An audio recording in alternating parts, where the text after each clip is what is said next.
Hello बच्चों, let's read the question. Efficiency of a half wave rectifier is nearly. Okay, so question में हमसे पूछा है कि हाफ वेव रेक्टिफायर की जो एफिशिएंसी होती है वो कितनी.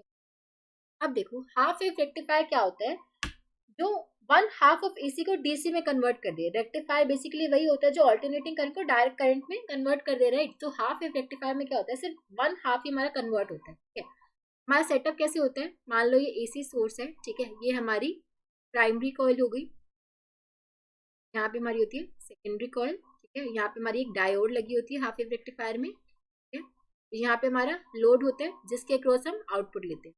ठीक है, अब देखो जैसे ये सोर्स क्या करेगा, ड्यू टू म्यूचुअल इंडक्शन हमारी यहाँ पे ईएमएफ इंड्यूस होगी सेकेंडरी कॉइल में. ठीक है, तो यहाँ पे जब 10 साइकिल जाएगी, अब देखो, अब जो पॉजिटिव साइकिल जा रही होगी, जब ये हमारा एसी सोर्स ऐसे पॉजिटिव नेगेटिव साइकिल होगी, जब यहाँ पे पॉजिटिव नेगेटिव इंड्यूस होगा, जब पॉजिटिव हाफ साइकिल जाएगी तो ये फॉरवर्ड बायस्ड होगा, तो ये डायोड एक्टिव रहेगी और हमें यहाँ पे आउटपुट मिल जाएगा. जब नेगेटिव साइकिल जाएगी, ये जाएगा माइनस ये प्लस, तो ये जो डायोड है रिवर्स बायस हो जाएगी, तो ये डायोड इनएक्टिव हो जाएगी, तो यहाँ पे आउटपुट नहीं मिलेगा. मान लो ऐसे जा रहा है हमारा प्लस माइनस. ठीक है, तो हमें आउटपुट कुछ ऐसा मिलेगा.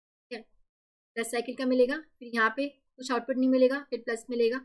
ठीक है, ऐसा कुछ आउटपुट मिलेगा. ठीक है, सो फर्स्ट जो एक हाफ होता है वो हमारा आउटपुट में मिल जाता है और जो दूसरा हाफ होता है वो मिसिंग आता है. ठीक है, तो हाफ वेव रेक्टिफायर की जो एफिशिएंसी होती है वो नियरली अराउंड 40% के अराउंड होती है.